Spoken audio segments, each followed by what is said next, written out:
Welcome everyone back to the Flying High Club here at Aviation Festival Asia 2026. We're delighted to have you, and we move on to our next guest. As we always do, we bring you the big, the best, and the bold. So today, I'm delighted to invite alongside me the CEO of one of the most innovative airports out there. We're going to learn more about that and what goes on at that airport and what it takes to run such an airport. And we're traveling across continents. We're over to the US, and I'm delighted to invite alongside me today is Mike Nakonket from San Francisco Airport as the CEO. Welcome, Mike. How are you? Thank you very much for having me here. Doing well. Thank you. Thank you. It's great to be here. Thank you for coming along and taking time out. So look, before we get all into it, Mike, tell us a bit more about yourself. If people don't know what you do already or what your background is, how would you best describe that? So I tell people that I run an airport, and people are usually like, what does that mean? Are you a pilot or a flight attendant? And then I have to explain, there's actually management jobs within an airport where you run the airport ecosystem. So that's what I do. And usually people go, okay. Yeah. But yeah, I've been CEO of San Francisco International Airport for about a year and 2 months, and it's been a wonderful journey. My background prior to this was I was the Chief Financial Officer and Executive Vice President of Denver International Airport. So a similar large hub airport in the United States. They have about 84 million passengers going through them in a year, and we have about 54, but growing. Yes. But similar in complexities and large hub in size. And prior to that, I was a financial analyst back at San Francisco International Airport actually for 13 years. So coming back as SFO for airport director or CEO, it has been a homecoming for me. So it's wonderful to be back, and I know a lot of going full circle, really. Yeah, it's great to know the environment, great to know the people. So I really love it here. Fantastic. Well, that's great to hear. So what possessed you to get into management of airports, if I may? Yeah, I'll tell you a story from my background. I grew up as a kid. I loved playing Legos. That was my passion. So I built this Lego set of an airport from scratch, and it had every little detail of an airport: runways, taxiways, lighting, baggage handling system, cart, all the helipad, as well as the aircraft that were landing on it. And I think that really it spurred my interest in wanting to someday somehow run an airport of some size. And I kind of, my career took a circuitous path. I first became an engineer working on flight systems, design and testing of flight systems for a company near the Chicago area in the United States. And then after that, I went back to school, got my MBA, and then started as an airline analyst. I worked for an airline named Northwest, which doesn't exist today, but in the past did a lot of Trans-Pacific flying, as well as Atlantic, but had a very high focus on Pacific flying, and then they ended up merging with Delta Airlines. Then I worked for United for a while, and then I transitioned to a role with the airport, San Francisco Airport, and became a financial analyst. So it took a circuitous path, but I could say that I ended up where I kind of started, really, just pretending that I was running that. Well, living the dream, right? If everyone can think back to childhood and what they want to do, and you're doing it today, so that's wonderful. And it's great to see that your career has taken you through the aviation ecosystem there, whether it's systems, whether it's airlines, and now at airports. So that's fantastic and reassuring for, I guess, passengers and partners that they have someone running such a large airport who has that experience and background from the aviation industry. So that's fantastic to hear. Yeah, thanks. I often get asked, do I fly airplanes? And I say, no, I don't fly airplanes. I run an airport, but I know a lot about airplanes. Yeah. Fantastic. Okay, so we're here at the Aviation Festival Asia. I know we grabbed you very quickly. Hopefully you've had a chance to have a look around. I guess my question would be is what's jumped out at you straight away when you've been here? What's the feeling you're getting? What are you looking forward to seeing when you come to these conferences? Yeah, the energy here is palpable, and I think the collaboration in this airport ecosystem that we see here is tremendous. Whether it's service providers, whether it's equipment manufacturers, whether it's airlines, whether it's airports who are also here. I think this entire ecosystem being here creates a lot of energy and a lot of collaboration, which we really need as we continue to evolve together. Fantastic. And as an airport, what are you looking for? What are you paying attention to when you attend exhibitions and conferences and festivals like this? Yeah, it's the networking, right? It's getting to talk to people with all the innovative ideas from around the world coming together in one place and sharing them in such an open manner, which I really appreciate. And also looking for opportunities for how is it that we can improve our airport system so that we become more efficient as we continue to grow. And that's going to be the main challenge, really, as we look forward over the next decade or more, is that we are very much capacity constrained from a infrastructure perspective, whether it's runways, whether it's terminals, and how is it that we eke out the most efficiency out of the system that we currently have, and that requires more efficiency. And in order to get more efficiency, we have to look for innovative means in order to strive for that. Yeah, well, it's been a common theme as conversations we have, particularly with airports around, as you say, we don't always have the luxury of landmass. And even if we do, it doesn't quite fit what we need it to do. So efficiency definitely seems like a theme for airports that we're seeing. And I'd be interested to hear about the kind of things you're looking at when it comes to efficiency at San Francisco Airport to be able to eke out that capacity. Yeah, so we recently opened what we call an Airport Integrated Operations Center, or AIOC, which basically looks at the passenger journey from beginning to end, from curbside to check-in to security to hold room all the way until you take off, and then looking at the data that we have behind that entire process, and then finding a way to adjust as we continue to grow and find what the bottlenecks are within that system. And the solution to each process in that system is different, right? Yeah. Because the solution to roadway congestion is obviously different from the solution that you have on the airfield. But there is technology that we leverage in each and every part of that process in order to make sure that we have the most seamless passenger journey as possible and the most optimally efficient passenger journey as possible. Yeah, fantastic. So, San Francisco SFO is seen as one of the most innovative airports in North America. So what do you think is the biggest driver in terms of that culture of innovation? What do you see is driving that? Yeah, you touched on that right there. It's really a culture of innovation, being where we are, being situated in Silicon Valley, and I think having the people, our workforce that is very innovative and creative, come apply their passion for aviation. It's just such a perfect mix that we really value and appreciate. We also partner with local colleges and universities in the area on programs and studies, and involve the students that we have, for example, with UC Berkeley to look at, a recent example was to look at advanced air mobility and how we can, continue to study the possibility of advanced air mobility evolving at SFO, and that was a great collaboration. And the students that we encounter are so smart, so advanced. They're light years beyond where I was when I was in college. Well, that's encouraging to hear. So you mentioned Silicon Valley there. How much does that play an influence? And do you feel like there are partnerships there that work for you, for your advantage, actually being so close? Well, yes. I think being so close, like I said, has us being part of the culture of innovation, right? I mean, we are a city agency, so when you partner with us, you have to make sure that you comply and follow the city processes. When we put out an RFP, yes. there's a fair and equitable bidding process that you have to go through. But at the same time, the partners who we do partner with and come through that bidding process are so advanced, so innovative, so collaborative with us, and they are the ones that bring all the great ideas and merge them with the ideas that we have, so that we end up creating this great future for the airport. Fantastic. And then if we talk about planning ahead and the future, I mean, SFO is a gateway to the US.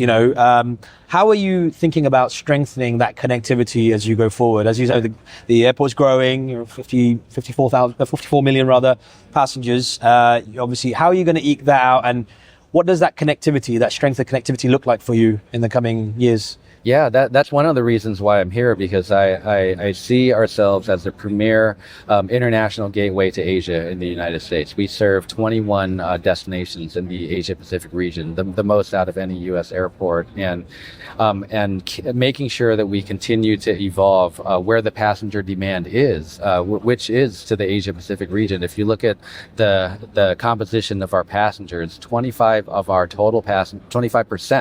our total passengers are international, and roughly half of those are to the Asia Pacific region. There's a huge demand coming to this region, and when we forecast our growth, a lot of the growth that we foresee over the next decade is international, is Asia Pacific. So we need to make sure that we're in front of that and continue to develop our facilities so that we can accommodate the growing international passenger demand.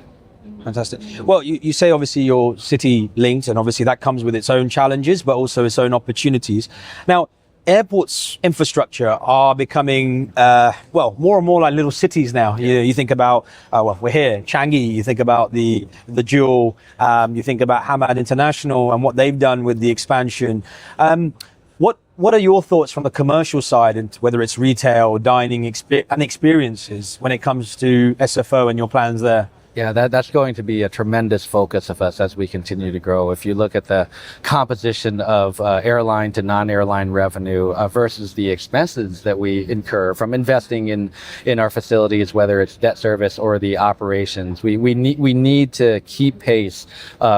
We need to keep pace with the expenses with increasing non-airline revenue. So that's something that I've tasked my team with. We need to look at creative ways, innovative ways to grow that non-aviation revenue component, much like Changi has, much like Hamad has, and offer that great passenger experience that people come to expect from traveling at these great airports around the world. And is that a model you would think would work with SFO in terms of that kind of retail experience at the airport, increasing that dwell time where it goes beyond just the flight, and you have an experience at the airport, not just getting onto your flight? Yes, we definitely want to see the airport as a destination in itself. Yes, a majority of the time when you come to the airport, you're here to travel, right? Yes. But why not come a little earlier to shop and dine and enjoy the popular restaurants that we have in the area, enjoy the architecture, and enjoy the art museum that we have. We are the only airport in the United States, in the world actually, that has an accredited art museum on site at SFO, and we try to promote that because we want people to come a bit early and enjoy the art that's available to them. I think that in itself will create a lot of value as we continue to grow. Fantastic. It's exactly that. I think you're right. And the advantage as an airport is you increase that dwell time, which again will help if you're there, you're visiting something, you're sharing an experience, and if you're truly immersed in that, then you're probably willing to spend a bit more as well. While enjoying that experience as well, which helps you with the bottom line, no doubt, as well. So, fantastic. Okay, so moving on, in terms of technology, we are here, we're seeing lots of technology providers, and we see how technology is transforming the passenger experience, whether it's biometrics, whether it's wayfinding, whether it's customer communication. What do you think is genuinely going to help people move through the airport in the next 5 to 10 years? It's a combination of things. There's no one magic bullet that'll solve the capacity issue as we continue to grow. But I think it's a suite of solutions that we really have to look into. I'll give you an example of something that our own team at the airport's developing, which is an application to help resolve the congestion that we see in our roadways, to help transportation network companies, the Ubers and Lyfts, know the supply and demand picture that they have at the airport and know when to come at the airport at the right time. And having an application to do that will help alleviate some of the congestion that we see on the roadway. And then when you look at passenger processing, obviously there's a lot of efficiencies that we are currently experiencing there and can continue to gain there. And then when you look at the air side, there's departure metering. We're not a slot controlled airport. We're a level 2 airport, which means collaboration on scheduling with the airlines. But at the same time, we are very much much limited in terms of capacity. So we want to maximize that capacity by utilizing the technology that's available for departure metering, as well as when you land, we have GPS-based technology to ensure that you can land aircraft in the most efficient manner possible. Okay, fantastic. And then looking ahead, so let's, we see all this technology and innovation coming, but let's look ahead. Mike, what's the boldest transformation you'd like to see in your time at SFO? It's a combination of the infrastructure, the business, and our people. When you look at the infrastructure and transforming that infrastructure, we need to continue to invest to grow ourselves from where we are today, which is 54 million passengers, to 78 million passengers, which is where I see ourselves easily within the next less than 2 decades. And with that comes investing in more terminals, more gates, additional taxiways, and more efficient flow within the taxiways. We're not adding runways. So in our airport development plan that has recently been approved, we are maintaining the number of runways, but trying to match that capacity between the runways and the terminals and the roadways.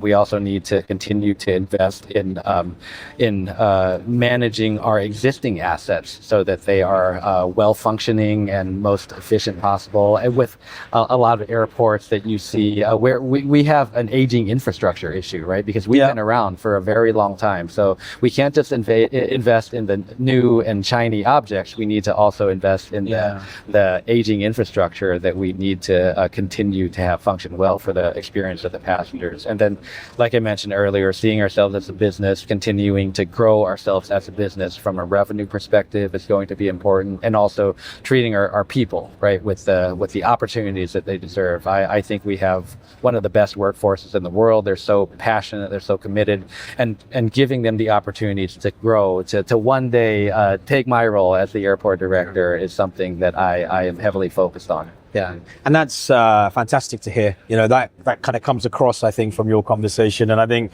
just that energy you had when you talked about becoming the CEO of the airport, from that young guy playing with a Lego set to now actually bringing through the next generation. And that brings us nicely to our flight path, where it's talking about your flight path, actually, Mike. So before I go on to what your proudest moment so far, etc., is it's a traditional route we see, actually, with a financial background moving into running airports, airlines. Why do you think that is? Because again, traditionally, this is where we want to educate our viewers sometimes, because you'll come in and think, okay, I need to learn the business or learn the airport, and then yes, I could run it. But it's not as simple, is it? I mean, there's a lot more that comes to mind when you do that. So my question to you is, why is it that our finance bots, our accountants, are so good when it comes to running airports and airlines? What's your view on that? I think the financial background definitely helps, because you're really at the epicenter, the convergence of all the development that happens at an airport, right? You definitely know how much everything costs, but then you see all the requests come in, and then you see it in a very systemic way, so to speak, because you're not just seeing projects, one project at a time, but you're seeing everything come together. You see the sequence of projects come together, and then you also see the impact on the finances, and then you're able to triangulate, right, that sweet spot that you get between project delivery or pace of delivery, financial ability, as well as just the overall capacity and growth that we need to continue to invest in the airport. So being at that epicenter, if you will, has really helped me understand, kind of how to strategically lead an airport as we go forward. But then also my engineering background, I also think helps tremendously, because then I can kind of apply that to understand some of the highly technical items that come my way as well. And again, I think you've answered that really nicely, actually, because traditionally you might think, okay, the new numbers matter because I'll understand the cost, I'll understand the revenue, but actually you make a really valid point there, because holistically you look across all investments. And actually then naturally you'll look, are these actually providing the return on investment? Are they providing what we want for our customers and our partner airlines, as opposed to another, sometimes can be vanity projects or inefficiency, when you have to be really careful, not only with the numbers, but actually the footfall, the space you have available to you, that you're really eking out what you can from it, really. So yeah, it makes sense. Thank you for sharing your insight there. Okay, so now coming back to yourself, Mike, tremendous career so far, many more years to come, I'm sure. So what's been your proudest moment so far, if there's one you could share with us? There's really no secret there. I think coming home to be CEO of the airport that I essentially grew up in, spent the most of my time in my aviation career, and it has been by far my proudest moment. There's something special in my heart about San Francisco International Airport, and this opportunity to come lead it and work with the people that I work with and support me it has just been a very proud moment in my career. And how has that transition been? Again, like you said, coming from CFO at Dallas and now coming back home, but things have changed, but they haven't. But your role has changed as well. How did you adapt and make sure that you assumed the new role, but also carried what you knew with you before? It's one of those. It's good and it's also bad. Yeah. No, it's using the best of both worlds, really. One is making sure that you leverage the relationships that you have and the people that you know and the facilities that you're already familiar with, right? Because I don't have to relearn a lot of the things that I already knew in the past. But then there's also the other half that's also very new and I still have to learn. But then from the leadership perspective, it's making sure that you are very intentional in the way that you lead. Make sure that you project your expectations of the team and tell them what they can expect of you. Make sure that you outline your vision and then you hold yourself and everybody accountable to delivering that vision has been key in the first year. Fantastic. So just bringing it all together and taking in the right direction, right? That's in the same direction, rather. Okay. What's been the best piece of advice you've been given in your time as in aviation? So a mentor of mine told me to never fear anything, but always respect everything and everybody. And that's how I feel like I've carried myself throughout my career, is that you approach things in a way where you understand the risks and you also make sure that you mitigate those risks, but don't be afraid such that you back off and that you not take on the challenge in the first place. But at the same time, be respectful of that challenge, right? Be respectful of the people that it affects when you make certain decisions, and also be respectful of the people that you work with. I told everybody up front that I work with and that I interact with that you will always have my respect from day one as we're working together, and then let's continue to respect each other and deliver the best airport experience possible. And I think that comes across actually just in our interaction as well. So that's fantastic to see. In terms of leadership now, can you share a leadership lesson maybe that you've learned the hard way? I'm sure there is lots of challenges when running an airport and, even when you're running the books of an airport in the previous role. Challenges and the way you've dealt with them and maybe looking back in hindsight is one thing we want to encourage is people to see it's okay to be vulnerable. It's okay to make mistakes. It's how we evolve. Is there any example you might be able to share with us? Yeah, absolutely. I think mistakes that I've made in the past would always involve not involving stakeholders up front. I think before making any decision, any impactful decision, it's very important to be cognizant of your stakeholder wheel and knowing who your stakeholders are, engaging them up front, and making sure that you spend that extra bit of time up front to get that collaboration in will go a long way, because usually when you make decisions without stakeholders, that's when you'll face resistance and then have to spend more time and conflict on the back end. But if you spend that extra time on the front end, whether it's project delivery, whether it's decisions that you're making on a financial basis, whether it's anything that you look at in our ecosystem, involving the key stakeholders up front and then getting that collaborative process started is what I've learned. Yeah. No, it's sound advice, and it's a theme that comes across around that collaboration and stakeholder management. It's so key, as you say, to take people on the journey rather than drag them along. Okay. So now we're going to look back a little, only a few years, I'm sure.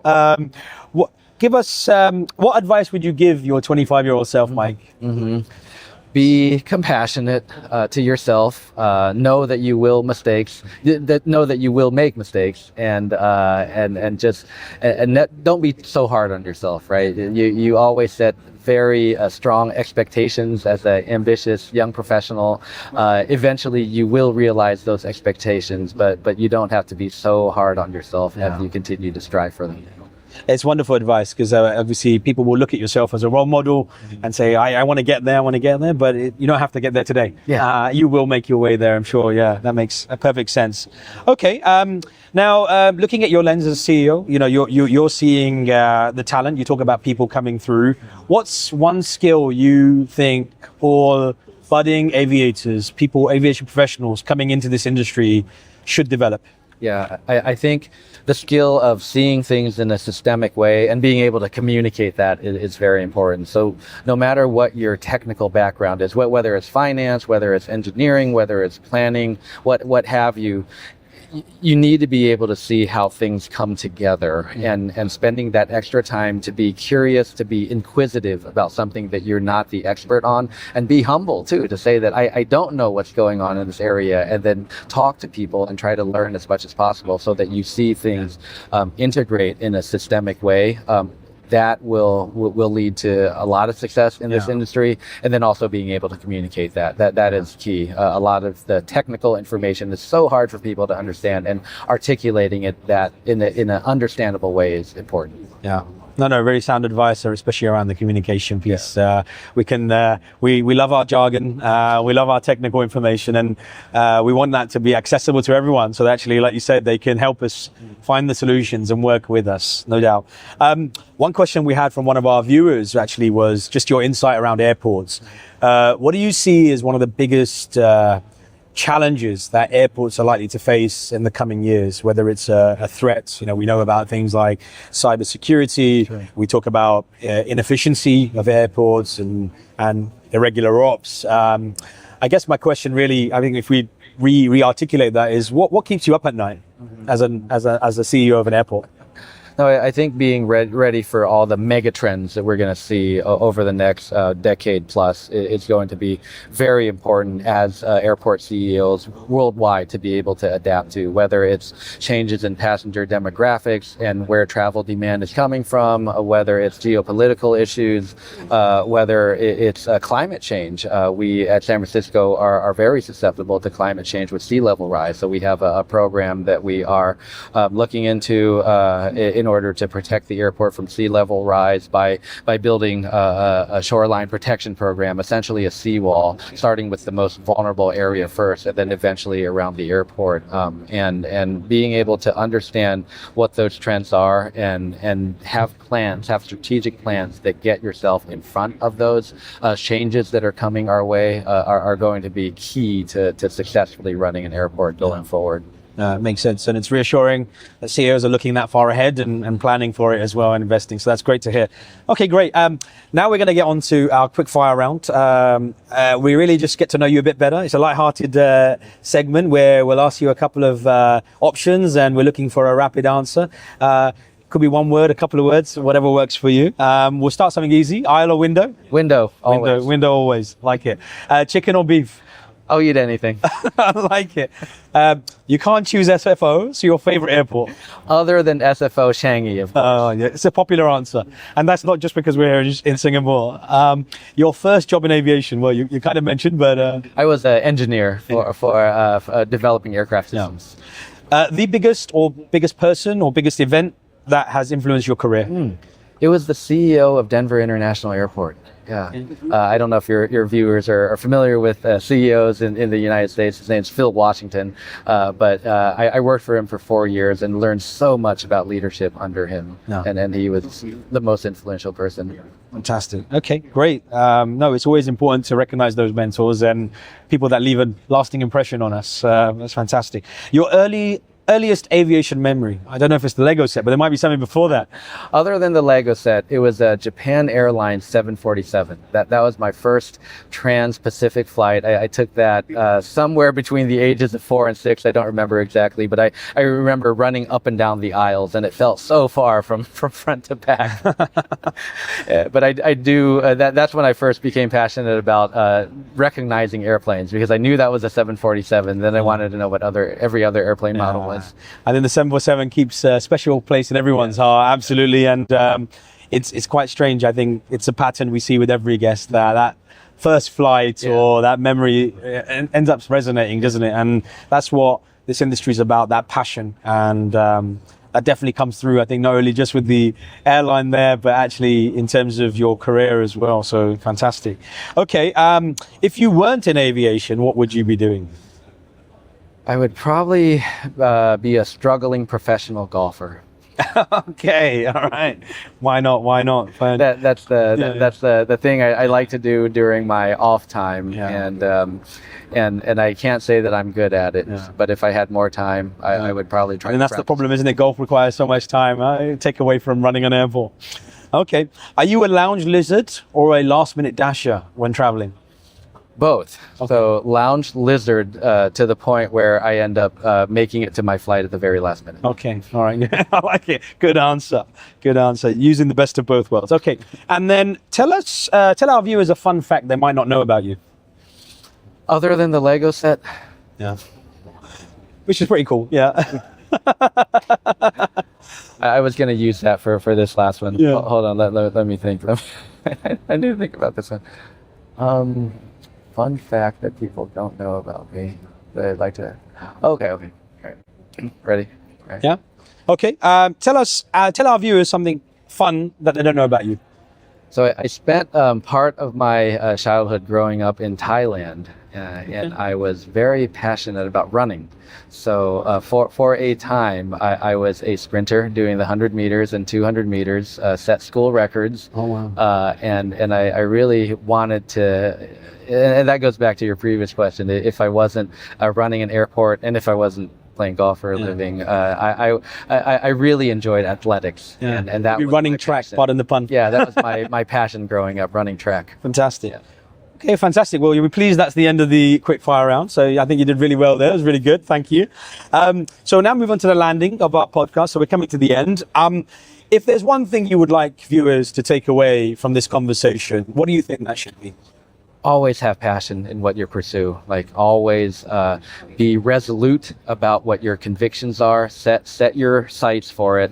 But at the same time, know that your career is going to take a circuitous path, and you might not do everything as planned. It'll move from point A to point Z to point K to point F. Yeah. It won't go in a linear fashion, but at the same time, be resolute, and you end up where you always will want to be at the end of the day. Fantastic. Well, it's a great point to take away. You'll be pleased that's kind of the end of our conversation. We know we're running out of time, so thank you so much. And genuinely, thank you for being so open and being so accessible. I think that's really, really important, someone in your role and the responsibility you have, but to be able to demonstrate that kind of childhood passion is really, really, really encouraging, really authentic. So thank you for sharing your authentic self with us, and really the exciting stuff you're doing at SFO. We wish you all the best, and we're definitely going to look out for some of those transformations, and we look forward to seeing more of those innovations and hopefully being able to share more of them on platforms like this. So thank you very much for your time, and that brings us to the end of the conversation. Again, like I said, a really fruitful conversation, something hopefully everyone's taken away. And I hope if you are interested in aviation, your passion has been piqued, because certainly mine has, and been reinvigorated. So like I said, we keep bringing you these conversations. So continue to like and subscribe and follow us so that we can continue to invite guests like Mike and many more along to share their views on aviation and careers in aviation. So thank you very much. Keep flying high.